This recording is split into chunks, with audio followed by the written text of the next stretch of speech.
যেন আমার ঠোঁটে ঠোঁট দিয়ে চেপে ধরেছে। আমার ঘুম ভেঙে গেল। আমি তাকে সরাতে চাইছি, না পারছি না। অবশেষে জোরে ধাক্কা দেওয়াতে সে ছিটকে পড়ে বিছানার এক পাশে।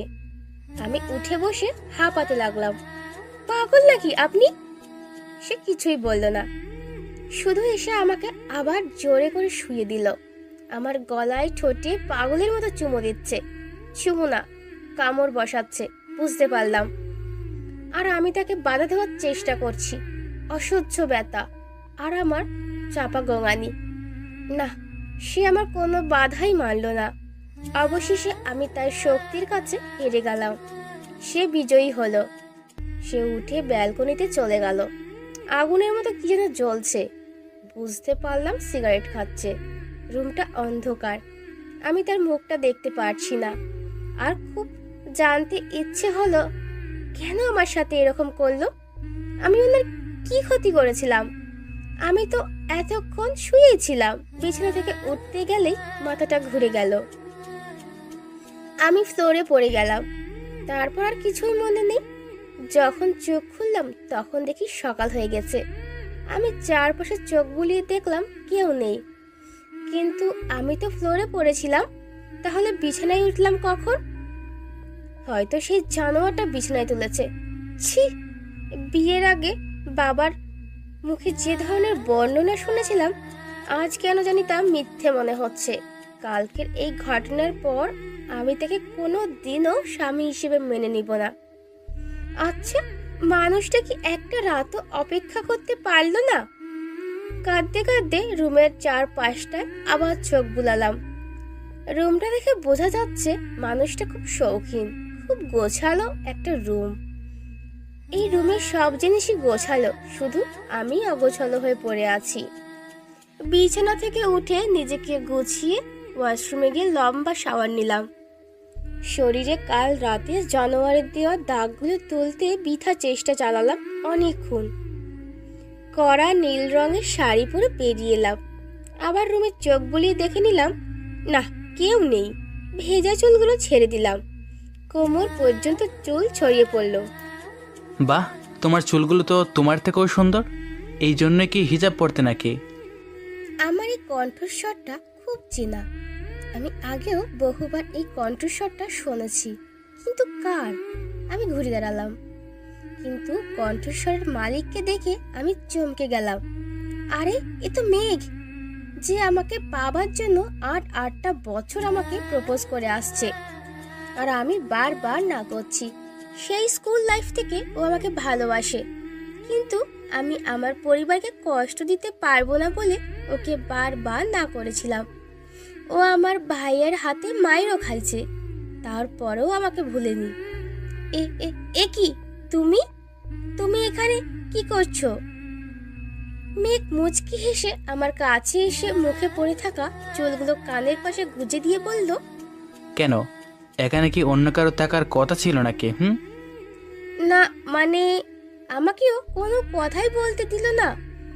ও বলতে শুরু করলো, বাবু, আটটা বছর তুমি শুধু আমাকে কষ্ট দিয়ে গেছো।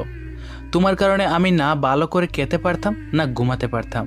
তোমাকে বলার জন্য আমি সব ধরনের নেশা করেছি, কিন্তু কি বলো তো, তোমার নেশাটাই প্রকট ছিল। অন্য সব নেশা কেটে যেত তোমার কথা ভাবতেই। তোমার জন্য আমার বাবা মা অনেক কষ্ট পেয়েছে। তোমার ভাইয়ের হাতে মায়েরও খেলাম শুধু তোমার জন্য। সেদিন যদি আমি একবার বলতাম, তাহলে তোমার ভাইয়ের লাশ পড়ে যেত।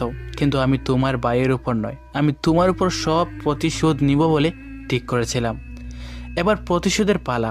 তুমি তৈরি হও মাই ডিয়ার বউ। কাল রাত থেকে শুরু হয়ে গেছে। বুঝতে পারবে কষ্ট কাকে বলে। বউ? বউ, তোমার যার সাথে বিয়ে হয়েছে সে আর অন্য কেউ নয়, সেই মানুষটাই আমি। আমি তোমাকে শুধু ভালোবাসি বলে বিয়ে করিনি, আমার প্রত্যেকটা কষ্টের প্রতিশোধ নেওয়ার জন্য বিয়ে করেছি। ভালোবাসা আর প্রতিশোধ দুটি পাবে আমার কাছ থেকে। কিছুই বুঝতে পারছি না। এসব কিছু আমার মাথার উপর দিয়ে যাচ্ছে। যে আমাকে পাগলের মতো ভালোবাসতো, আজ সে আমাকে কষ্ট দেবার জন্য এমন করছে। আমি কান্না জড়িত গলায় বললাম, তার মানে তুমি আমাকে কষ্ট দেওয়ার জন্য বিয়ে করেছো? শুধু কষ্ট দেবার জন্য। ওর কথাগুলো শুনে আমি কেঁদে দিলাম। ও আমার চোখের পানি মুছে দিয়ে বলল, আরে এখনো তো কিছুই করলাম না, তার আগে কেঁদে দিলা? কান্না থামো বাবু প্লিজ। কিন্তু আমার কান্না তো থামছেই না। এবার মনে হয় ও রেগে গেল। এই কান্না থামাতে বলছি না তোকে, কান্না থামা। একটু জোরে ধমক দিল। আমিও কান্না থামিয়ে ফেললাম। মেঘ আমাকে দেখে হেসে দিল। ভালোভাবে বললে কাজ করে না। হঠাৎ করে ও আমাকে দেয়ালের সাথে চেপে ধরলো। আমার হাতগুলো দেয়ালের সাথে চেপে ধরাতে আমি হাতে ব্যথা পাচ্ছি, কিন্তু ও আমাকে ছাড়ছে না। ও আমার ঠোঁট দিয়ে চেপে ধরলো। আমি ওর থেকে মুক্তি পাবার জন্য হাতগুলো ছাড়ানোর চেষ্টা করছি, লাভ হচ্ছে না। উল্টে হাতে চুরি থাকায় হাত কেটে যাচ্ছে। অনেকক্ষণ পর ছেড়ে দিল।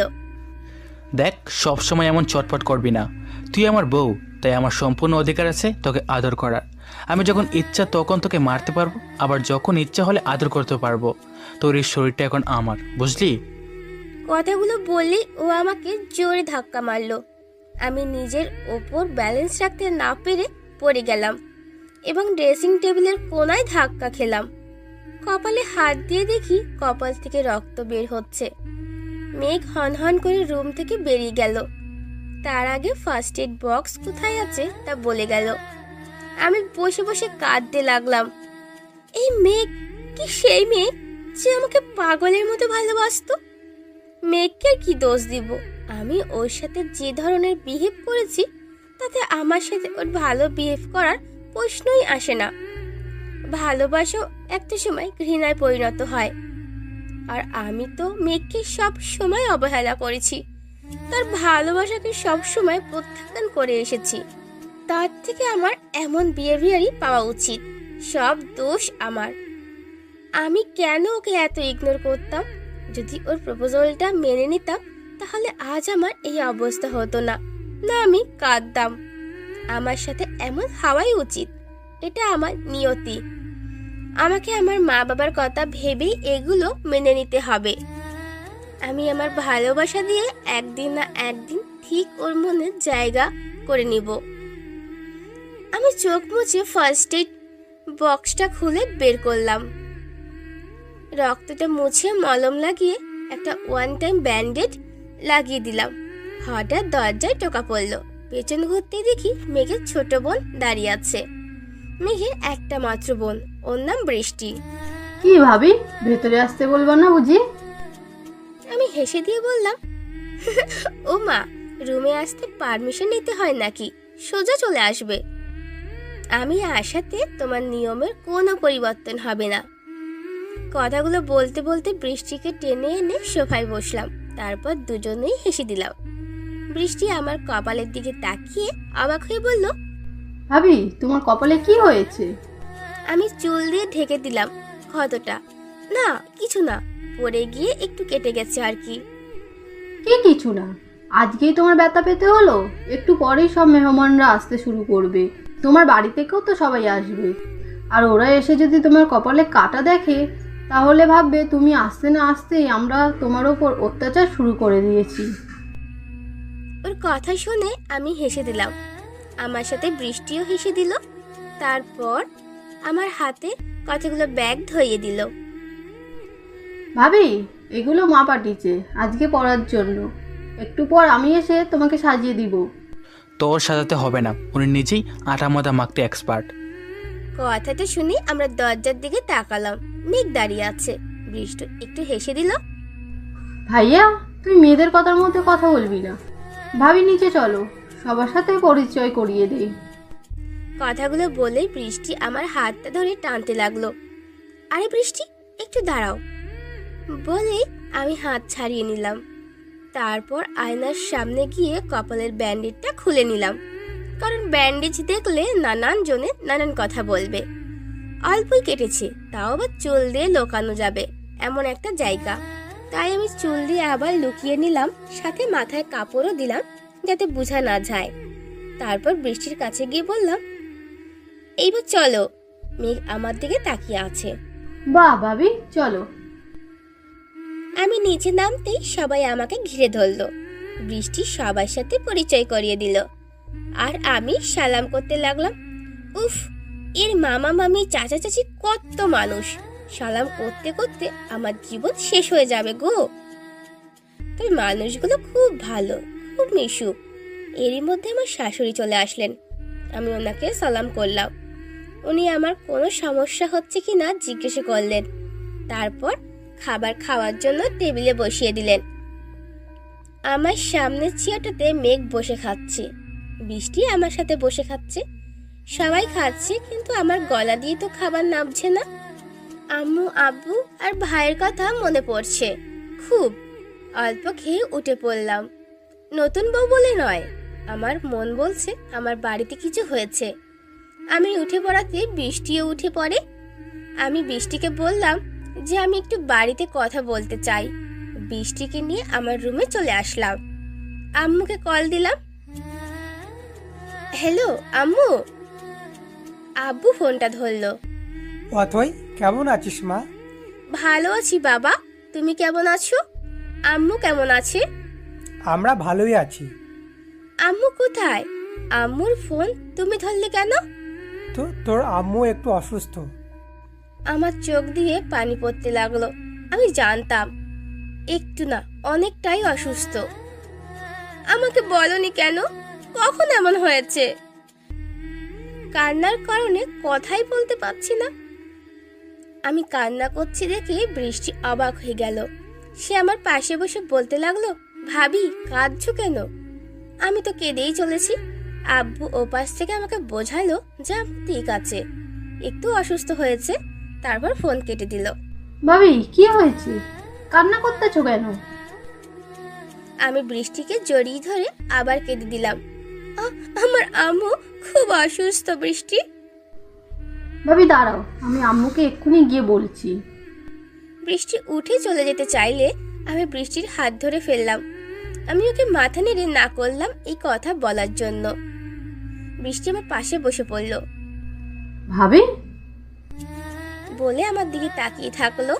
আমি ওর দিকে তাকিয়ে আমার চোখের পানি মুছে ফেললাম। দেখো, আজ এই বাড়িতে একটা অনুষ্ঠান। এই কথা শুনলে সবাই বলবে আমাকে চলে যাওয়ার জন্য। তাতে সবার মন খারাপ হবে। তার থেকে কাউকে না বলাই ভালো। বৃষ্টি আমাকে জড়িয়ে ধরলো। এরই মধ্যে মেঘ রুমে ঢুকলো। ভাবি তুমি এখানেই থাকো, কেউ তোমাকে ডিস্টার্ব করবে না, আমি সামলে নেবো সবাইকে। কথাগুলো বলে আমার চোখ মুছিয়ে দিল বৃষ্টি। তারপর চলে গেল। মেঘ অনেকক্ষণ আমাকে দাঁড়িয়ে দাঁড়িয়ে দেখলো। তারপর আমার পাশে বসে একটা সিগারেট জ্বালিয়ে খেতে লাগলো। সিগারেটের ধোঁয়া আমার মুখের ওপর ছাড়তে লাগলো। আমার শ্বাস নিতে কষ্ট হচ্ছিল, তাই এখান থেকে উঠে গেলাম, ব্যালকনিতে দাঁড়ালাম। আমার ভাগ্যটাই খারাপ। এমন একটা স্বামী পেলাম যে কিনা আমার কষ্টগুলো বুঝেই না, উল্টো আরো কষ্ট দিবে। ব্যালকনিতে বসে আছি, হঠাৎ বৃষ্টির কয়েকজন মেয়ে ফ্রেন্ড এলো। ওরা আসতে মেঘ রুম থেকে বের হয়ে গেল। ওরা সবাই আমাকে সাজিয়ে দিল, বৃষ্টিও সাজালো। তারপর অন্যরা চলে গেল, বৃষ্টি গেল না। ও আমার পাশেই বসে থাকলো। আমি অনেকবার বললাম, তারপরও গেল না। আমি একা থাকলে মন খারাপ করব বলে একটু পর নিচে নামলাম। দেখি সবাই এসে গেছে। সবাই আমার সাথে ছবি তুলছে, কথা বলছে। হঠাৎ আমার চোখ গেল মেঘের ওপর। অনেক সুন্দর লাগছে মেঘকে। মেরুন রঙের পাঞ্জাবিতে অসাধারণ লাগছে। মেঘ আমার পাশে এসে বসলো। ওই বউ, কি হয়েছে তোমার? একটু হাসো না। হুম। কি ভাবছো? আমি মেঘের দিকে তাকিয়ে একটা দীর্ঘশ্বাস ফেললাম। না, কিছু না। মেঘ মুচকি এসে, আমি কিন্তু ভেবে রেখেছি আজ রাতে কি হবে। আমি মেঘের দিকে থেকে চোখ সরিয়ে নিলাম। সবাই আমার আর মেঘের ছবি তুলছে। এর মধ্যে ভাইয়া আর আমার কাজিনরা চলে আসলো। বাবা আসেনি। আমি ভাইয়াকে বললাম আজকে আমাকে সাথে নিয়ে যেতে, কিন্তু ভাইয়া বলল কালকে যেতে। সবাই চলে গেল। আমি রুমে এসেই একটু শুয়ে পড়লাম। অনেক ক্লান্ত লাগছে। বৃষ্টি এসেছিল, কিন্তু শুয়ে আছি বলে চলে গেল। আমার ননদটা খুব ভালো। জামাইটার মতো হারামি না, শুধু হারামি না, মহা হারামি। কুত্তা, বিলাই, বান্দরের মতো দেখতে। না, বান্দরের মতো দেখতে না, অনেক সুন্দর, কিন্তু আমার সাথে মানায় না। আমি উঠিয়ে আয়নার সামনে দাঁড়ালাম। ইস, আমি কত সুন্দর! আমার পাশে ওরা একদম মানায় না, তার উপরে কত টর্চার করে। কি আর করার, সব ভাগ্য। গয়না খুলতে লাগলাম। দরজা খোলার শব্দ শুনতে পেলাম। পিছনে ঘুরে দেখি মেঘ। উফ, সাইকোটা আইসা পড়ছে। বিড়বিড় করে বললাম। মেঘ পেছন থেকে আমার কোমর জড়িয়ে ধরল। বাবু, কিছু বললে নাকি? আমি কই, কিছু বলি নাই তো। একটু হেসে বললাম। না, কিছু তো বলছো। আমাকে সাইকো বলছো, তাই না? আল্লাহ গো, আমি আজকে শেষ। কেমনে যে শুনে ফেললো, এখন থেকে মনে মনে বলবো। আমি মেঘের কাছ থেকে নিজেকে ছাড়িয়ে নিয়ে আবার গহনা খুলে চুলগুলো উঁচু করে বেঁধে নিলাম। মেঘ আমাকে ওর দিকে ঘুরিয়ে আমার বাঁধা চুলগুলো ছেড়ে দিল। কি ঠিক বলছি তো? চলো, এখন শাস্তি পাওয়ার জন্য প্রস্তুত হয়ে যাও। আমি আবার চুল বাঁধতে লাগলাম। আর কি শাস্তি দিবে? চলো, দাও তোমার শাস্তি। আমার কথা শুনে মেঘ হেসে দিল। তারপর একটা সিগারেট জ্বালিয়ে টানতে লাগলো আর ধোঁয়াটা আমার মুখে ছাড়তে লাগলো। ইচ্ছে করছে একটা চড় মেরে সবগুলো দাঁত ফেলাই দিই। উফ, সিগারেট বাইরে গিয়ে খাও না, আমি সিগারেটের গন্ধটা নিতে পারছি না। সেই জন্যই তো তোমার সামনে কাচ্ছে, না হলে তোমাকে শাস্তি দেবো কিভাবে? আমি আর কথা বাড়ালাম না। ওয়াশরুমে গিয়ে ফ্রেশ হয়ে এসে দেখি মেঘ শুয়ে পড়েছে। খুব খুশি হলাম ঘুমিয়ে পড়েছে দেখে। ঘুমিয়ে পড়েছে নাকি চোখ বন্ধ করে রেখেছে নিশ্চিত হতে আমি ওর দিকে একটু ঝুঁকে একবার হাত নাড়ালাম। আবার হাত নাড়াতে গেলেই হাত ধরে টান দিয়ে ওর ওপরে ফেলে দিল। তারপর শক্ত করে জড়িয়ে ধরে আমার দিকে তাকিয়ে হেসে দিল। আমি ঘুমাইনি বাবু, আজকে তুমি বিছানায় ঘুমাবে না? মেঘের কথা শুনে আমার মাথায় আকাশ ভেঙে পড়ল। কয় কি এই ছেলে? বিছানায় ঘুমাবো না, তাহলে কোথায় ঘুমাবো? মেঘ আমাকে ধাক্কা দিয়ে ফ্লোরে ফেলে দিল। যা ব্যথা পেয়েছি না, মা গো, কোমরটা ভেঙে গেল। মেঘ আমাকে দেখে হাসতে লাগলো আর আমি রাগে দাঁতে দাঁত চেপে বসে আছি। বাবু, তুমি আজকে ফ্লোরে ঘুমাবে? মানে কি? আমি ফ্লোরে থাকতে পারবো না। তোমার যদি ইচ্ছে হয় তাহলে তুমি ফ্লোরে ঘুমাও। ভালো ভালো বলছে, ভালো লাগছে না। মায়ের খেতে চাও নাকি? আমি মায়ের কথা শুনে ফ্লোরে লক্ষ্মী মেয়ের মতো শুয়ে পড়লাম আর মনে মনে সাইকোর বাচ্চা 14 গোষ্ঠীরে বকতে লাগলাম। মেঘ ল্যাপটপে কাজ করছিল। টাইপিং এর শব্দ শুনতে পাচ্ছিলাম। কি ঠান্ডা রে বাবা, একটা কম্বলও নিতে দিল না। কাঁপতে কাঁপতে কখন যে ঘুমিয়ে পড়লাম জানি না। হঠাৎ আমার মনে হলো ঠান্ডাটা কম গেল। আমার ঘুমটা ভেঙে গেল। আমি চোখ খুলে দেখি মেঘ আমার দিকে ঝুঁকে বসে আছে। আমি ওকে দেখে একটু ভয় পেয়ে গেলাম। তাড়াতাড়ি উঠে বসে পড়লাম। এ কি, আমি তো বিছানায় শুয়ে আছি। মেঘ আমাকে আবার বিছানায় শুয়ে দিল। আমি আবার উঠতে গেলেই আমার হাত দুটো বালিশের মধ্যে চেপে ধরলো। তারপর ঠোঁটে ঠোঁট বসিয়ে দিল। আমি কিন্তু নিজেকে ছাড়াতে ব্যস্ত। মেঘ এবার আমার ঠোঁট ছেড়ে দিল। শুধু কেন শক্তিটা নষ্ট করছো? আমার সাথে তুমি শক্তি দিতে পারবে না। কাল রাতে নিশ্চয়ই বুঝতে পেরেছ। শুধু কেন আমাকে কষ্ট দিচ্ছ? তার চেয়ে যা হচ্ছে মেনে নাও। আমিও বুঝতে পারলাম যে ওর কাছ থেকে আমার মুক্তি হবে না, তাই আর তাকে বাধা দিলাম না। সকালে ঘুম থেকে উঠে দেখি আমি মেঘের বুকে শুয়ে আছি। ঘুমন্ত মেঘকে দেখতে অনেক সুন্দর লাগছে। কে বলবে এই ছেলেটাই আমাকে কত কষ্ট দিচ্ছে প্রতিনিয়ত। আমি উঠে ওয়াশরুমে চলে গেলাম। গোসল করে নিচে নেমে গেলাম। দেখি আমার শাশুড়ি মা রান্না করছে। আমিও ওনাকে হেল্প করতে গেলাম। উনি নানা করছিলেন, আমি একটু জেদ ধরে ওনার কাজে হেল্প করলাম। হঠাৎ মেঘের গলা শুনতে পেলাম। মা, আমার কফিটা দিয়ে যাও। মা আমাকে কফিটা দিয়ে আসতে বললেন। আমিও কফি নিয়ে উপরে আসলাম। রুমে ঢুকে দেখি মেঘ টাওয়াল পরে আয়নার সামনে দাঁড়িয়ে চুল মুছছে। আমি কফিটা ওর সামনে রেখে আবার নিচে আসতে গেলাম। মেঘ আমার সামনে এসে পথ আটকে দিল। তারপর অনেকক্ষণ আমার দিকে তাকিয়ে থাকলো। আমি ওর চোখের দিকে তাকাতেই ঠাস করে একটা চড় মারলো। আমি নিজেকে সামলাতে না পেরে বিছানায় পড়ে গেলাম। ভাগ্যিস ডান গালে মেরেছিল বলে বিছানায় পড়লাম। বাম গালে মারলে তো ফ্লোরে পড়ে কোমরটাই ভেঙে যেত। আমি বিছানায় বসেই কাঁদতে লাগলাম। আমাকে এত জোরে আগে মারেনি কেউ।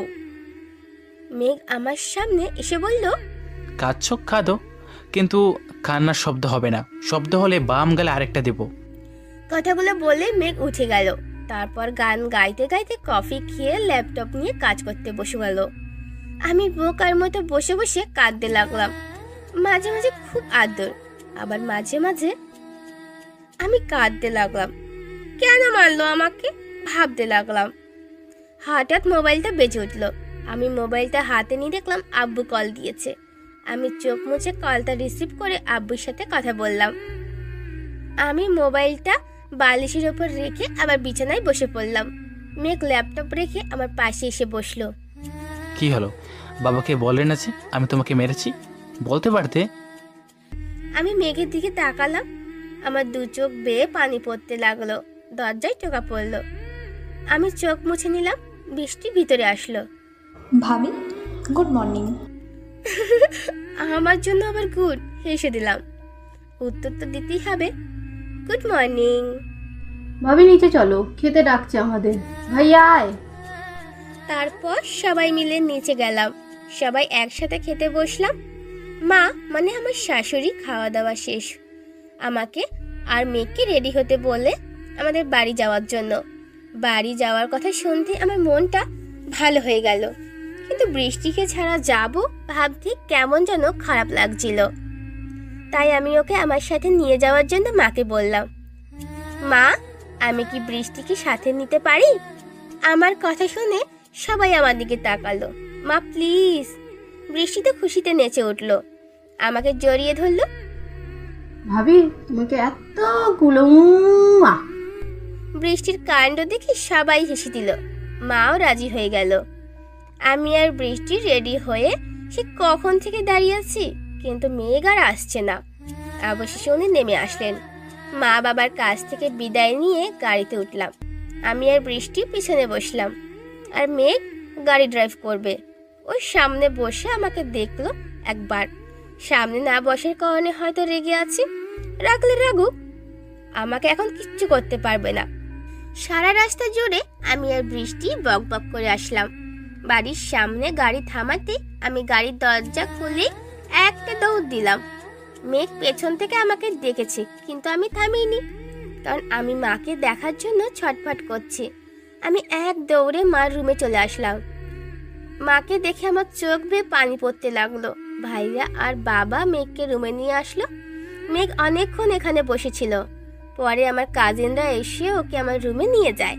আমিও মার কাছে অনেকক্ষণ বসে তারপর রুমের দিকে যাচ্ছিলাম। বৃষ্টি আমার কাজিনদের সাথে কথা বলছে। আমি রুমে ঢুকতে যাব, অমনি কেউ আমার হাত ধরলো। আমি পিছন ঘুরে চমকে গেলাম। পিয়াস ভাইয়া, আমার মামাতো ভাই। কেমন আছো অথই? ভালো আছি। আমার হাতটা ছাড়ো। পিয়াস আমার হাতটা ছেড়ে দিল।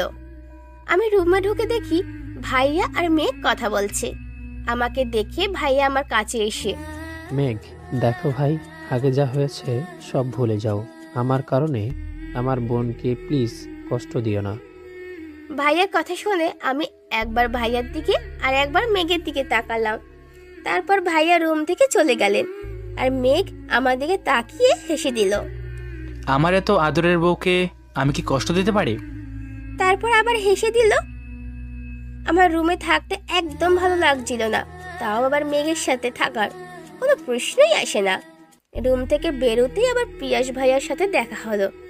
আমাকে দেখেই পিয়াস ভাইয়া হেসে দিল। কোথায় যাচ্ছ অথই? নিচে। আমি কথাটা বলেই তাড়াতাড়ি নিচে চলে আসলাম। রান্নাঘরে ঢুকে দেখি আম্মু রান্না করছে।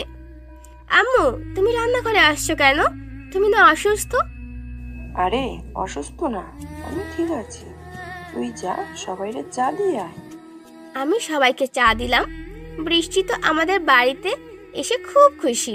আমি আবার রান্নাঘরে এলাম আম্মুকে হেল্প করার জন্য। মেঘকে চা দিয়েছিস? আমি তো ভুলেই গেছিলাম ওর কথা। যা, ওকে চা দিয়ে আয়। আম্মুর হাত থেকে চা নিয়ে ভাবতেছি এখন না জানি কি করবে। আমার কাজিনগুলোকে বললাম, ওরা বলল তোর জামাই তুই নিয়ে যা। রুমে ঢুকে দেখি উনি মোবাইলে কি যেন করছেন। আমাকে একবার দেখে আবার মোবাইলে ব্যস্ত হয়ে পড়লেন। চা। কার চা? আমার দিকে না তাকিয়ে বলল, তোমার। ও। মেঘ হাত বাড়িয়ে চাটা নিল। তো মা? আমাকে কিছু বলতে চাইছিল কিন্তু পারিনি। আমার কাজিনগুলো রুমে ঢুকে যায়। ওরা ঢুকে মেঘের সাথে দুষ্টুমি শুরু করে দিল, আর মেঘও দুষ্টুমি করছে ওদের সাথে।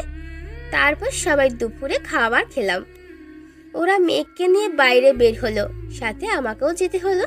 আমার কাজিনগুলোর কাণ্ড দেখে না হেসে পারা যাচ্ছে না, আর মেঘ মনে হচ্ছে বিরক্ত হচ্ছে এখন। মেঘের মুখটা দেখে আমার খুব হাসি পাচ্ছে। আমি একটু জোরেই হেসে দিলাম। খুব হাসতো দেখছি, হাসির পরে কিন্তু কান্না। মেঘের কথাটা শুনে আমি মেঘের দিকে তাকালাম, সাথে সাথে আমার মুখ থেকে হাসিটাও চলে গেল। সন্ধ্যায় আমরা বাড়িতে আসলাম। মেঘ রুমে এসে শুয়ে পড়ল। আহারে, বেচারা হাঁপিয়ে গেছে একেবারে। আমরা কিন্তু কাল চলে যাব, সকাল সকাল রেডি থেকো। আমি মেঘের দিকে অসহায়ের মতো তাকালাম। কোনো লাভ নাই এইভাবে তাকিয়ে। আমি কিছু বলতে পারবো না। সত্যি আমার মনটা খারাপ হয়ে গেল। সবাইকে ছেড়ে যেতে হবে ভাবলেই কান্না পাচ্ছে। ওয়াশরুমে চলে গেলাম। ফ্রেশ হয়ে বাইরে আসতেই মেঘ গেল। তারপর দুজনে নিচে গেলাম। নিচে সবার সাথে আড্ডা দিলাম, তারপর খাবার খেলাম। এত হই হুল্লোড়ের মাঝে থাকতে আমার ভালো লাগছিল না বলে আর খাবার খেয়ে আমি ছাদে চলে গেলাম। ছাদটা অনেক নীরব, হালকা হালকা বাতাস বইছে, কুয়াশা পড়েছে, শীত শীত লাগছে। সকল নীরবতা ভেঙে দিল একটি কণ্ঠস্বর, এখানে একা একা কি করছো অথই? আমি পিছন ফিরে ঘুরে দেখি পিয়াস ভাইয়া। আমি কিছু না বলে চলে আসছিলাম। পিয়াস ভাইয়া পথ আটকে দাঁড়ালো। অথই, প্লিজ আমার কথাগুলো একবার শোনো। ওর কথাগুলো এখন না শুনলে আমি এখান থেকে যেতে পারবো না, তাই বললাম, বলো কি কথা? পিয়াস ভাইয়া আমার একটু কাছে আসলো, আর আমি একটু পিছিয়ে দাঁড়ালাম। অথই, আমি এখনো তোমাকে ভালোবাসি, শুধু তোমাকেই ভালোবাসি। পিয়াস ভাইয়া, আমি তোমাকে কতবার বলবো আমি তোমাকে ভালোবাসি না? আর তাছাড়া এখন আমার বিয়ে হয়ে গেছে, এখন এই কথা কেন বলছো? বিয়ে হয়েছে ঠিক, কিন্তু তুমি তো এই বিয়েতে রাজি ছিলে না। রাজি ছিলাম না। আমি আরো পড়ালেখা করতে চেয়েছিলাম, কিন্তু এখন যখন বিয়েটা হয়ে গেছে তখন আমি বিয়েটা মেনে নিয়েছি। আর প্লিজ আমাকে ডিস্টার্ব করো না, আমার স্বামী দেখলে প্রবলেম হতে পারে। কথাগুলো বলে চলে আসার জন্য পা বাড়াতে পিয়াস ভাইয়া আমাকে টান দিয়ে আমার কোমর জড়িয়ে ধরে নিজের সাথে মিশিয়ে নিচ্ছে। আমি নিজেকে ছাড়ানোর চেষ্টা করছি। কি হচ্ছে? আমাকে ছাড়ো, ছাড়ো বলছি। পিয়াস ভাইয়ের হাত আমার কোমর থেকে পেটের উপরে চলে এসেছে। আমাকে ছাড়বে, না হলে আমি কিন্তু চিৎকার করব। ছেড়ে দিব, শুধু বলো তুমি আমাকে ভালোবাসো। জীবনেও না, ছাড়ো বলছি। অথই, কে যেন আমাকে ডাকলো। ছাদের দরজার দিকে তাকাতেই দেখলাম মেঘ দাঁড়িয়ে আছে। মেঘের চোখ দুটো লাল হয়ে গেছে। পিয়াস ভাইয়া মেঘকে দেখে আমাকে ছেড়ে দিল। মেঘ আমার কাছে এসে দাঁড়ালো। কেউ নেই? আমার দিকে তাকিয়ে আর পিয়াস ভাইয়ার দিকে আঙুল তুলে মুখে একটা হাসি নিয়ে বলল। আমি মেঘের দিকে তাকিয়ে দেখলাম, ওর মুখে হাসি, কিন্তু চোখগুলো লাল হয়ে আছে। ওর চোখে আমি রাগ দেখতে পাচ্ছি। আমার মামাতো ভাই, ভয় ভয় বললাম। ও। পিয়াসের দিকে তাকালো মেঘ। হাই ভাইয়া, আমি মেঘ, ও তুই এর হাজব্যান্ড। কথাটা বলে আমার দিকে তাকালো। ও তুই রুমে চলো বলে আমার হাত ধরে টানতে টানতে রুমে নিয়ে এলো। দরজাটা খুব জোরে লাগালো, তারপর একটা সিগারেট জ্বালিয়ে টানতে লাগলো। আমি খুব বুঝতে পারছি মেঘ অনেক রেগে গেছে। মেঘ, কথাটা বলতে পারলাম না। মেঘ আমাকে কথা বলতে দিল না। পিয়াসের সাথে তোমার কি সম্পর্ক? যা ভেবেছিলাম তাই হয়েছে, আমার মামাতো ভাই। মেঘ আমার দিকে তাকিয়ে হেসে দিল, তারপর আমার দিকে এগোতে লাগলো, আর আমি ভয়ে পিছুতে থাকলাম। দেওয়ালের সাথে মিশে গেলাম। মেঘ দেওয়ালে একটা হাত রেখে আর একটা হাত সিগারেটটা মুখে দিল। শুধু ভাইয়া, ভাই বুঝি বোনকে এইভাবে ধরে? পিয়াস যেভাবে ধরেছিল ঠিক সেইভাবে ধরে মেঘ বলল। আমি আর কিছু বলতে পারলাম না, আমার চোখ থেকে শুধু পানি পড়ছে। ভালোবাসি পিয়াসকে? মেঘের কথা শুনে আমার মাথার উপর যেন আকাশ ভেঙে পড়ল। না না, ও আমাকে ভালোবাসে, বিশ্বাস করো, আমি ওকে ভালোবাসি না। বিশ্বাস করলাম, কিন্তু ওই পিয়াস তো আমার বউয়ের শরীর টাচ করেছে, এখানে এখানে টাচ করেছিল না? মেঘ আমার শাড়ির আঁচলটা সরিয়ে আমার পেটের উপর হাত রেখে বলল। বলো, এখানে হাত রেখেছিল তো এই পিয়াস? আমি কিছু বলতে পারছি না, শুধু চোখ দিয়ে পানি পড়ছে। কি হলো, বলছিস না কেন? এবার মেঘ জোরে চিৎকার দিয়ে উঠল। আমি ভয় পেয়ে গেলাম, গলা দিয়ে কথা বেরোলো না, শুধু মাথা নেড়ে হ্যাঁ বললাম। মেঘ আমাকে এক টানে বিছানায় ফেলে দিল, তারপর জ্বলন্ত সিগারেটটা আমার পেটের ওপর চেপে ধরলো। আমি জোরে চিৎকার করতে চাইলে মেঘ আমার মুখ চেপে ধরলো। আমার চোখ দিয়ে অঝরে পানি পড়ছে। চিৎকার করে না শোনা? মেঘ আরো 2বার সিগারেটটা চেপে ধরলো। অসহ্য যন্ত্রণা করছে।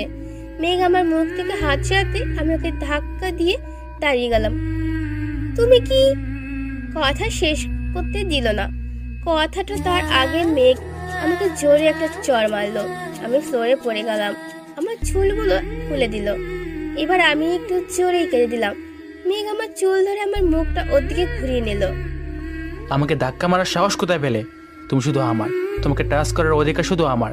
অন্য কেউ যদি তোমাকে টাচ করে তাহলে এভাবেই তোমাকে কষ্ট পেতে হবে। যে আমাকে টাচ করবে তাকে কষ্ট দাও, আমাকে কেন কষ্ট দিচ্ছ?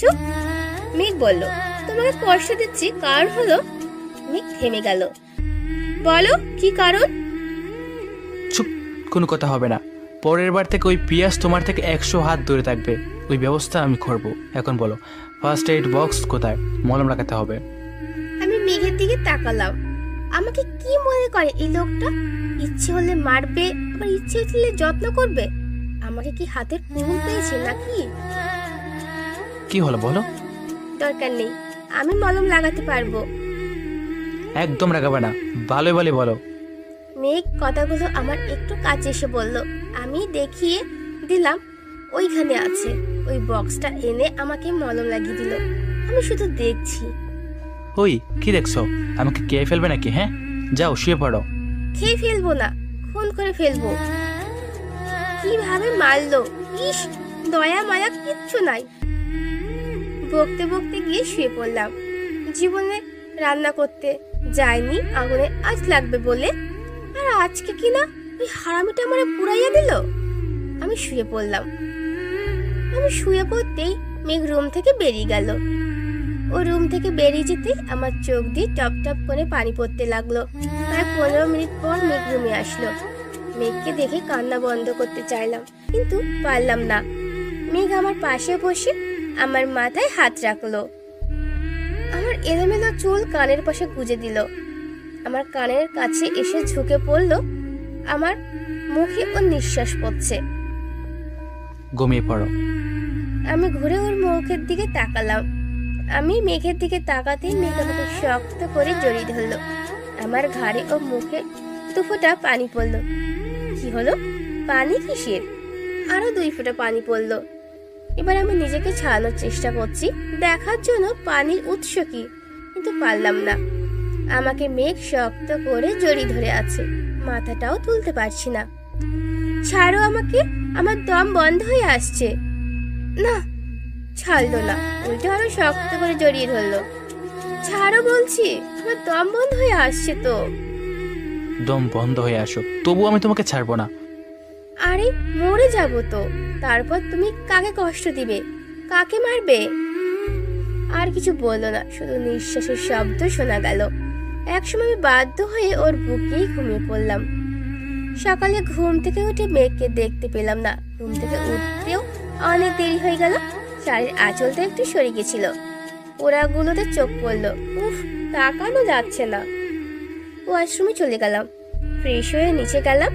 সবাই উঠে গেছে আমার আগে, মেঘও বসে আছে। আমি নিচে নামতে মেঘ আমার দিকে তাকালো। আমি ওকে একটু দেখে আম্মুর কাছে গেলাম। খাওয়া দাওয়া শেষে আমরা রেডি হয়ে গেলাম। বাড়ি থেকে চলে যাচ্ছি ভেবেই চোখ দিয়ে পানি পড়তে লাগলো। সারা রাস্তা কাঁদতে কাঁদতে আসলাম। শ্বশুর বাড়িতে আসতেই শাশুড়ি এসে জড়িয়ে ধরলো। আমাদেরকে বাড়িতে নামিয়ে মেঘ গাড়ি নিয়ে চলে গেল। আমি রুমে গিয়ে শুয়ে পড়লাম। একটু পরে মেঘ আসলো, আমার হাতে কতগুলো ঔষধ ধরিয়ে দিল। এগুলো খেলে পুরোটা তাড়াতাড়ি সেরে যাবে। আমার খুব হাসি পেল, হেসেই দিলাম। হাসছো কেন? এত তাড়া কিসের তোমার? আমাকে সুস্থ করে আবার মারার জন্য? আবার জ্বলন্ত সিগারেট আমার শরীরে চেপে ধরার জন্য বুঝি? বলতে বলতে আমি ফ্লোরে বসে কেঁদে দিলাম। কেন করছো আমার সাথে এমন? কেন? মেঘ আমাকে দেখলো, তারপর আমার পাশে ফ্লোরে বসে পড়লো। কেন করছি সেটা তুমি তো জানো। প্রতিশোধ নিচ্ছ তো? তাহলে একটা কাজ করো, আমাকে একেবারে মেরে ফেলো। আমি আর পাচ্ছি না। মাত্র 3 দিনে তুমি হাঁপিয়ে গেলে? তুমি তো আমাকে 7-7টা বছর কষ্ট দিয়েছো, তবু তোমাকে আমি কিছু বলিনি, শুধু তোমাকে ভালোবাসতাম বলে। ভালোবাসতাম বলে? আর এখন ভালোবাসো না? প্রশ্ন করে আমি মেঘের দিকে তাকালাম, মেঘও আমার দিকে তাকালো। তুমি ভালোবাসার মূল্য দিতে জানো না। কথাটা বলে মেঘ উঠে চলে গেল। আমি ওর যাওয়ার দিকে তাকিয়ে থাকলাম। দুপুর গড়িয়ে সন্ধ্যা হয়ে গেল। মেঘ বাসায় না আসতে আমার একটু একটু টেনশন হচ্ছিল, তাই বৃষ্টির কাছে জানতে চাইলাম। বৃষ্টি বলল ও নাকি এভাবেই বাড়ি ফিরে, তবে একটু পরেই মেঘ চলে আসে। আমি রুমে বসে মোবাইল টিপছিলাম। রুমে এসে মোবাইলটা আমার হাত থেকে ছো মেরে নিয়ে নিল। তারপর বিছানায় শুয়ে আমার মোবাইলটা দেখছে। ও ম্যাডাম, মোবাইলে কি করেন? বন্ধুদের খোঁজখবর নিচ্ছেন? কিন্তু আমি যে সারাদিন বাসা ছিলাম না, কই আমার খোঁজ তো নিলেন না? আমি কিছু বলার আগে বৃষ্টি রুমে চলে আসলো। কে বললো তোর খোঁজ খবর নেই না? মেঘ আমার দিকে তাকিয়ে হেসে দিল। আমার খোঁজ নিয়েছেন? আচ্ছা, ভাবি কি সেই মেয়ে যাকে তুই ভালোবাসতি? মেঘ একবার বৃষ্টির দিকে তাকালো, তারপর আমার দিকে। না। ও আচ্ছা। একটা কফি বানিয়ে দিবি বৃষ্টি? মেঘ আমার মোবাইলে কি যেন দেখছে। বৃষ্টি চলে গেল। মেঘ মিথ্যে কথা কেন বললো বুঝতে পারলাম না। হঠাৎ আমাকে টান দিয়ে ওর ওপরে ফেলে দিল। আমি উঠে পড়তে চাইলে আমাকে নিচে ফেলে ও আমার উপর শুয়ে পড়লো। ওই এত চটপট করো কেন? এই জন্যই তো মার খাও। আমাকে মারার জন্য তোমার কোনো কারণ লাগে না। আমার কথা শুনলে আর মারবো না। কি ব্যাপার? আজ কি হয়েছে তোমার? কই কিছু না তো। মেঘ কথাগুলো বলতে বলতে আমার কপালে গলায় চুমু দিতে লাগলো। আমি মেঘের কাণ্ডগুলো দেখছি শুধু। এই ভালো তো এই খারাপ। আমি ওকে এখনো চিনতে পারলাম না। মাঝে মাঝে মনে হয় ও আমাকে অনেক ভালোবাসে, আবার মাঝে মাঝে মনে হয় আমাকে ঘৃণা করে। আমি বাহানা ভাবছি এখন নিজেকে ছাড়ানোর জন্য। ইস, ব্যথা পাচ্ছি পেটে। বাহানা? আচ্ছা ছেড়ে দেবো তোমাকে। আগে বলো এই জোহান আহমেদটাকে? আমি তো চোখ বড় বড় করে ওর দিকে তাকিয়ে আছি। জোহানকে ও চিনে কেমনে? আবার চিনতেও পারে, কারণ সম্পর্কে ও তো সব জানে। তাহলে আবার জোহানের কথা জিজ্ঞাসা করলো কেন? ওই বলো, জোহানের সাথে তোমার কি সম্পর্ক? আমার ভাইয়া। বৃষ্টি ডাক দিতেই মেঘ উঠে দাঁড়িয়ে পড়লো। আমি উঠে বসে পড়লাম। কি হয়েছে? তুমি এইভাবে উঠে দাঁড়ালে কেন? তুই যে এভাবে ডাকলি আমি ভাবলাম হাত পা ফুরিয়ে বসলি নাকি, তে আর কি। মেঘ আমার দিকে এমন ভাবে তাকালো যেন ও হাঁপ ছেড়ে বাঁচলো। বৃষ্টি এই অবস্থায় দেখলে আমি নিজেও অস্বস্তিতে পড়তাম। বৃষ্টি মেঘকে কফি দিয়ে আমার পাশে বসে গল্প করতে লাগলো। মেঘ কফি শেষ করে গোসলে গেল। জোহানকে আর বলা হলো না। বৃষ্টির সাথে গল্প করলো। আমার মাথায় একটা চিন্তা ঘুরঘুর করছে। মেঘ জোহানকে চিনল কিভাবে? আর জোহানের কথাই বা জিজ্ঞাসা করলো কেন? আর মেঘ কেনই বা বৃষ্টিকে বললো ও যাকে ভালোবাসতো আমি সেই মেয়ে নই? তাহলে কি অন্য কেউ ছিল যাকে মেঘ আমার আগে ভালোবাসতো? কিন্তু ও তো আমাকে 7 বছর ধরে বলছে ও আমাকে ভালোবাসে। ভাবি, এই ভাবি, কি ভাবছো তুমি? বৃষ্টির থেকে আমি আবার চিন্তার জগৎ থেকে ফিরে আসলাম। কিছু না। আচ্ছা বৃষ্টি, তুমি তুমি তখন কোন মেয়ের কথা বলছিলে? কাকে তোমার ভাইয়া ভালোবাসতো? বৃষ্টিকে জিজ্ঞাসা করেই ফেললাম, কারণ আমার জানতে খুব ইচ্ছে করছে। বৃষ্টি আমার দিকে অনেকক্ষণ তাকিয়ে আমাকে বলল, জানি না ভাবি, তবে ভাইয়া তাকে অনেক ভালোবাসতো। তাকে বারবার প্রপোজ করার পরও সে নাকি ভাইয়াকে ফিরিয়ে দিয়েছে। তাকে না পাওয়ার যন্ত্রণা ভুলে থাকতে ভাইয়া সব রকমের নেশায় ডুবে থাকতো। আর ওর মুখের হাসিটাও চলে গেল, কান্না করতো সারাদিন। আমার ভাইয়াটাকে অনেক কষ্ট দিয়েছে। আর ভাইয়ার এই কাজকর্ম দেখে আমার বাবা মাও কষ্ট পেত, তারাও কান্না করতো। আমি বৃষ্টির দিকে তাকিয়ে কথাগুলো শুনছি। ভাইয়াকে বিয়ে দেবার অনেক চেষ্টা করেছে বাবা মা, কিন্তু ভাইয়া ওই মেয়েটাকে ছাড়া অন্য কাউকে বিয়ে করবে না জানিয়ে দিল। তারপর ভাইয়াকে আস্তে আস্তে বাবার ব্যবসা দেখাশোনা করতে লাগলো। হঠাৎ একদিন এসে বলল সে বিয়ে করবে, তোমার কথা বলল। আমি বৃষ্টির চোখের দিকে তাকালাম, মনে হলো বৃষ্টি সেই মেয়েটাকে অনেক ঘৃণা করে। আমার ভাইয়াকে যে কষ্ট দিয়েছে তাকে আমি কোনো দিনও ক্ষমা করব না। তার কপালে অনেক দুঃখ আছে, সে জীবনেও সুখী হতে পারবে না। তুমি দেখো ভাবি। এই মেয়েটা তো আমাকে অভিশাপ দিচ্ছে, আমি নাকি জীবনেও সুখী হতে পারবো না। গাদিটা তো জানে না আমি সেই মেয়ে। এখন যদি বলি আমি সেই মেয়ে, তাহলে হয়তো আমার কপালে অনেক দুঃখ আছে।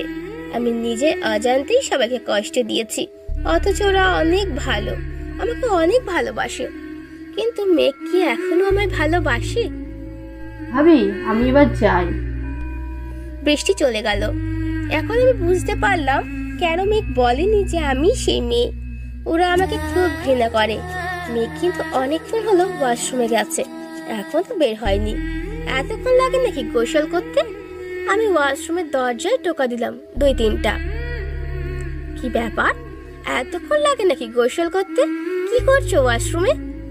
ঠিক ওয়াশরুমের দরজাটা খুলে এক টানে আমাকে নিয়ে ভিতরে দরজা লাগিয়ে দিল। কি ব্যাপার, আমাকে মিস করছিলে নাকি? আমি কিছু বলতে যাচ্ছিলাম, কিন্তু মেঘকে দেখেই সব এলোমেলো হয়ে গেল। আমি ওকে দেখছি, মেঘ কিন্তু অনেক সুন্দর।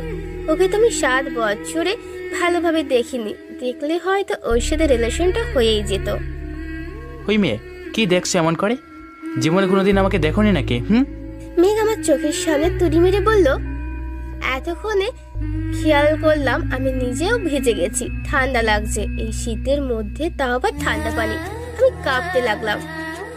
ছাড়ো, ঠান্ডা লাগছে বলে আমি বেরোনোর জন্য পা বাড়াতেই মেঘ আমাকে দেয়ালের সাথে চেপে ধরলো।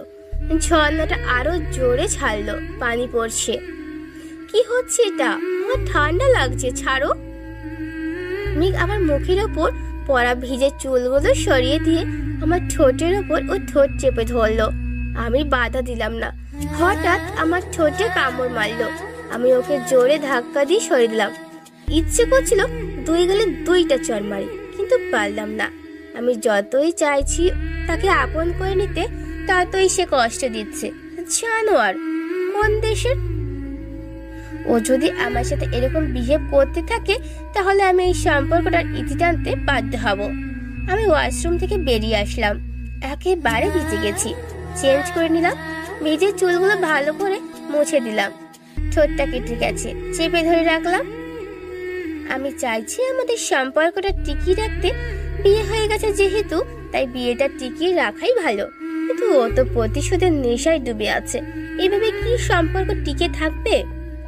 কিন্তু আমি আমার সব রকম চেষ্টা করব ওই সাইকোকে ভালো করতে, তার মনে আবার জায়গা করে নিতে। একটু পরে চুল নাড়তে নাড়তে ওয়াশরুম থেকে বেরিয়ে আসলো মেঘ। এসে আমার মুখটা ওর দিকে ঘুরে নিল, তারপর কাটা ঠোঁটটাতে আঙুল বুলাতে লাগলো। খুব ব্যথা পেয়েছো না? খুব কান্না পাচ্ছে এখন। প্রত্যেকবার কষ্ট দিয়ে আবার কষ্টের সমবেদনা জানাতে আসে, তখন যে কি করতে ইচ্ছে হয় বুঝতে পারি না। উফ, আমি আর এই সাইকোর সাথে থাকতে পারবো না। না, এটা তো কোনো কষ্টই না। তোমার মতো সাইকোর সাথে আমার সারা জীবন থাকতে হবে, এটা ভাবলেই আর বলতে পারলাম না। ও আমার একটা হাত পিছনে চেপে ধরলো। এই কি বললে তুমি? আমি সাইকো? হ্যাঁ, আমি আর কিছু বললাম না। কি হলো, বলছো না কেন? তুমি এমন করো কেন? এই ভালো ব্যবহার করো, আবার এই খারাপ ব্যবহার করো কেন? মেঘ হেসে দিল। আমি তোমাকে কোনো দিনও ক্ষমা করতে পারবো না। তোমাকে দেখলে আমার কষ্টের কথা মনে পড়ে যায়। সবার সামনে তোমার ভাই আমাকে মেরেছিল শুধু তোমার জন্য। তাহলে তো কষ্ট দিলেই পারো, কষ্ট দিয়ে আবার কেন যত্ন করতে আসো? তুমি অসুস্থ হয়ে গেলে তো আর কষ্ট দিতে পারবো না, তাই যত্ন করে সুস্থ করে তুলি। মেঘ কথাগুলো বলে আমাকে ধাক্কা দিয়ে বিছানায় ফেলে দিল। তারপর চেঞ্জ করে নিচে চলে গেল আর কফি হাতে নিয়ে একটু পর ফিরে এলো। এসে ল্যাপটপ নিয়ে বসে পড়লো আর আমি বিছানায় শুয়ে শুয়ে কাঁদতে লাগলাম। আমি কি এর সাথে সারা জীবন থাকতে পারবো? অতই অতই উঠো, কেঁদে রাখছে। উফ, আর কত নাটক দেখবো? এই মাত্র কত কিছু বলে গেল, হাত মুছে দিল, আবার এখন খাওয়ার জন্য ডাকছে। খাবো না আমি খাবো না। ওকে, চলে গেল। কি মানুষ, দ্বিতীয়বার খাওয়ার জন্য বললো না পর্যন্ত, বলারও দরকার নাই আমি খাবো না। আমি খাওয়া দাওয়া করে রুমে এসে শুয়ে পড়লো। শুয়ে আমাকে জড়িয়ে ধরলো। আমি নিজেকে ছাড়িয়ে নিলাম, আবার জড়িয়ে ধরলো। এবার ধাক্কা দিয়ে ওকে দূরে সরিয়ে দিলাম। তারপর সোফায় গিয়ে শুয়ে পড়লাম। মেঘ উঠে গিয়ে আমাকে কোলে নিয়ে বিছানায় ছুঁড়ে ফেলে দিল। বিছানা থেকে উঠে গেলে কেন? তোমার যখন ইচ্ছে হবে তুমি আমার গায়ে হাত তুলবে, বকবে, আবার যখন ইচ্ছে হবে ভালোবাসবে। আমাকে কি তোমার হাতের পুতুল পেয়েছো?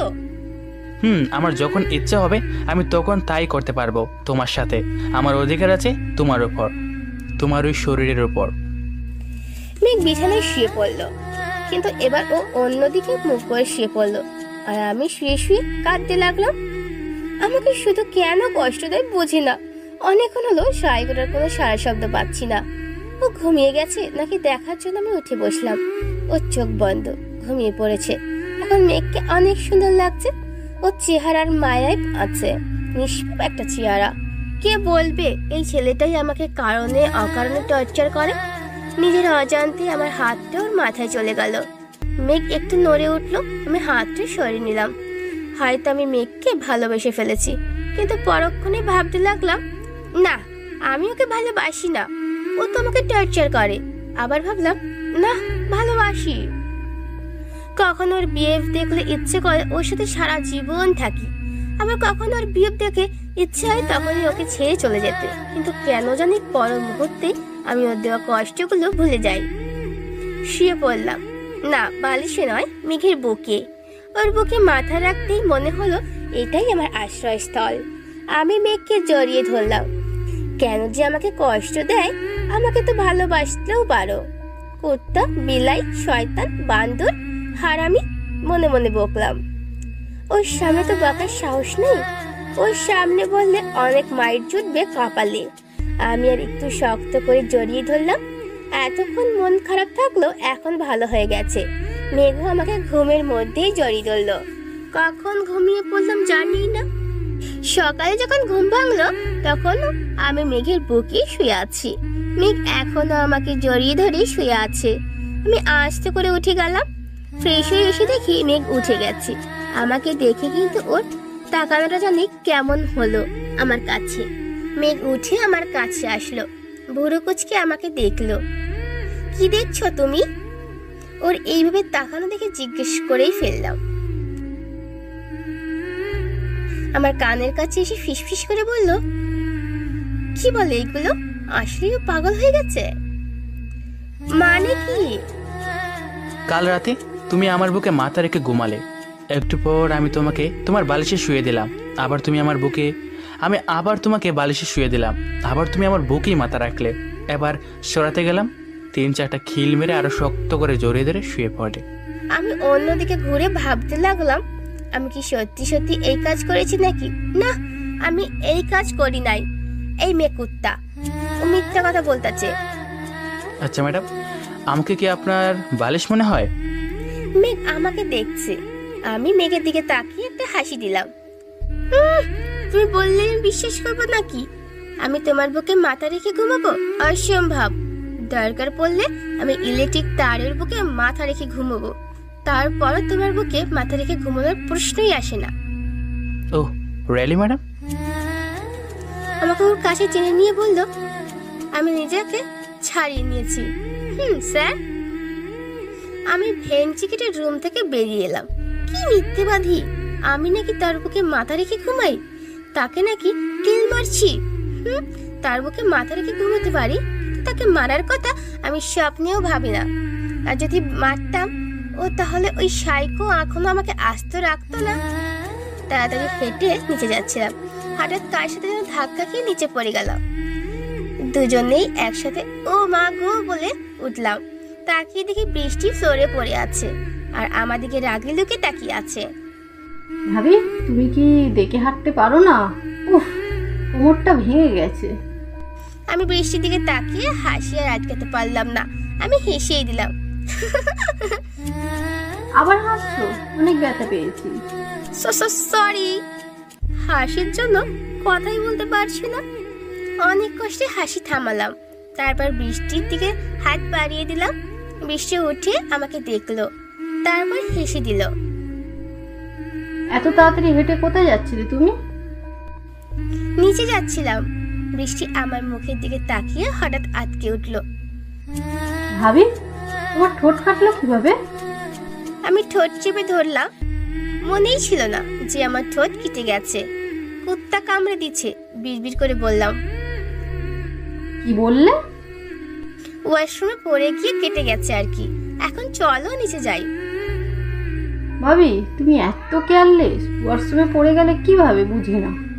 তারপর বৃষ্টিকে নিয়ে নিচে নামলাম। সবাই আমাকে দেখে আর জিজ্ঞাসা করে ঠোঁটে কি হয়েছে, আর আমি সবাইকে ওই এক কথাই বলি। একটু পরে মেঘ নিচে নেমে এলো। ড্রেস দেখে বোঝা যাচ্ছে অফিসে যাবে। আমার শ্বশুর মশাই আর মেঘ দুজনেই অফিসে চলে গেল না খেয়েই। ওরা চলে গেল। আমার শাশুড়ি জানায় আমাকে নাকি বাসায় কয়েকদিন একা থাকতে হবে। বৃষ্টি আর মা বাবাই সবাই নাকি বৃষ্টির নানা বাড়িতে যাবে। মেঘকে যাওয়ার জন্য বলা হয়েছিল, কিন্তু বাবা চলে যাবে বলে তাকে নাকি অফিসে থাকতে হবে, তাই তো আর যাওয়া হবে না। আর এই জন্য আমাকেও নেওয়া হবে না।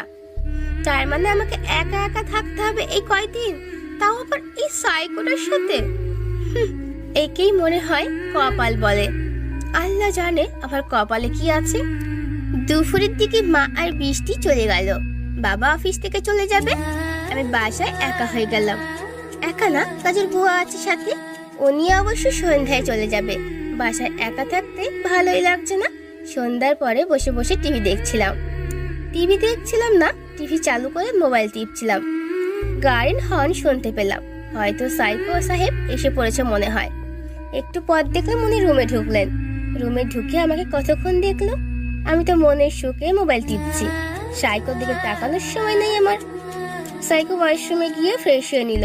ওয়াশরুম থেকে বের হয়ে দেখে তখন আমি মোবাইল টিপছি। আমার পাশে এসে বসলো, মোবাইলটা আমার হাত থেকে নিয়ে নিল।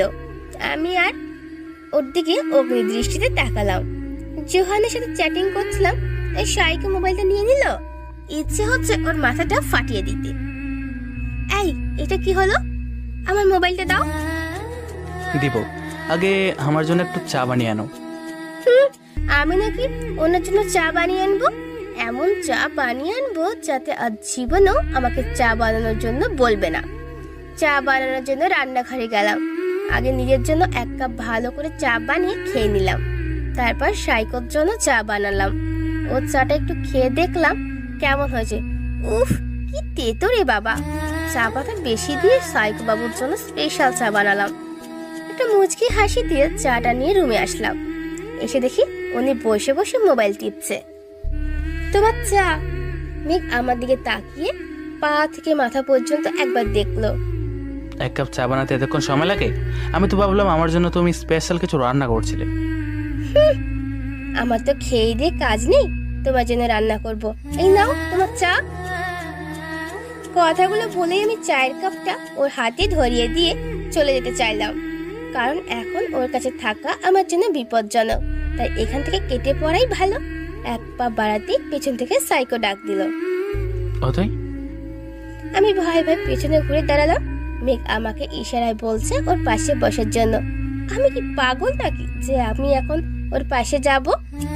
আমি আগের জায়গাতেই দাঁড়িয়ে রইলাম। তুমি কি এসে বসবে না আমি উঠে আসবো? মেঘের কথা শুনে আস্তে আস্তে আমি ওর পাশে বসলাম। মেঘ আমাকে একবার দেখলো। আমি তোমাকে ওই দিন জিজ্ঞেস করছিলাম জোহানকে, তুমি কিন্তু আমাকে বলোনি। কি জানি কি হয়েছে জোয়ানকে, এটা জেনেও ওর লাভ কি বুঝলাম না। মেঘ চায়ের কাপটা নিয়ে এক চুমুক চা খেলো, তারপর আমার দিকে এমন ভাবে তাকালো, ওর তাকানো দেখে আমি খুব ভয় করছে। বাহ, খুব ভালো কাজ জানো তো তুমি, চা কফি দুইটাই একসাথে বানাতে পারো। মেঘ আমার একটু কাছে এসে, এই জন্যই বুঝি এত দেরি হচ্ছিল তোমার, এক কাপ চা বানাতেও পারো না। ভাগ্য করে তোমার মতো বউ পেয়েছি আমি। তারপর আবার মোবাইলে মনোযোগ দিল। তেতো চা খেয়ে হয়তো মেঘের মাথা থেকে জোয়ানের কথা চলে গেছে। আমিও বসে বসে টিভি দেখছি। একটু পর মেঘ উঠে চলে গেল, কোথায় যাচ্ছে কে জানে। একটু পর নিচে গিয়ে দেখি মেঘ খাবার গরম করছে। আহারে, আমাকে বললেই আমি গরম করে দিতাম। আমার হাতে তেতো চা খেয়ে হয়তো আর বলার সাহসই পেল না। যাক, ভালোই হয়েছে, করুক কষ্ট। কি দেখছো? আমাকে বললেই আমি খাবার গরম করে দিতাম। থাক, আমি আমার কাজ করতে পারবো। ও নিজেই খাবার গরম করলো, দুজনেই একসাথে খেলাম। মেঘ রুমে চলে আসলো। আমি খাবারগুলো ঢেকে তারপর রুমে আসলাম। রুমে এসে দেখি মেঘ স্মোকিং করছে। ইস, তুমি ব্যালকনি থেকে স্মোকিং করতে পারো না? তোমার প্রবলেম হলে তুমি ব্যালকনিতে গিয়ে বসতে পারো। আমি আর কথা বাড়ালাম না, ব্যালকনিতে দাঁড়িয়ে আছি। ভালোই লাগছে এইখানে দাঁড়িয়ে থাকতে। পেছন থেকে আমাকে মেঘ জড়িয়ে ধরলো।